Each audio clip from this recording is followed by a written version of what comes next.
आप सहर न्यूज़ को देखें, लाइक करें और सब्सक्राइब करें। मोहल्ला सरगोजरा में 2 साला बच्ची ने खुद को कमरे में बंद कर लिया। रेस्क्यू 1122 ने बच्ची को बहिफाजत कमरे से निकालकर वालिदैन के हवाले कर दिया। मोहल्ला सरगोजरा में 5 मंजिला इमारत की तीसरी मंजिल पर 2 साला बच्ची कमरे में बंद हो गई। बच्ची ने वालिदा की गैर मौजूदगी में खेलते हुए दरवाज़ा बंद कर लिया जो लॉक हो गया। बच्ची की वालिदा परेशानी में तकरीबन 1 घंटा बच्ची को निकालने की कोशिश करती रही। वाक़े के 1 घंटे के बाद रेस्क्यू को इतला दी गई। रेस्क्यू 1122 के एहलकारों ने बच्ची को बहिफाजत कमरे से निकालकर वालिदैन के हवाले कर दिया। आपको अपडेट कर रहे हैं, मोहल्ला सरगोजरा में 2 साला बच्ची ने खुद को कमरे में बंद कर लिया।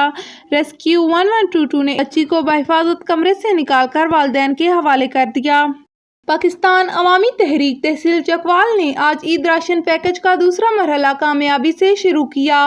पाकिस्तान अवामी तहरीक के ओहदेदारान ने इस मौके पर कहा कि हम अल्लाह का जितना भी शुक्र अदा करें कम है।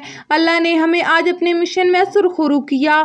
आपको अपडेट कर रहे हैं, पाकिस्तान अवामी तहरीक तहसील चकवाल ने आज ईद राशन पैकेज के दूसरे मरहले का कामयाबी से आगाज़ किया।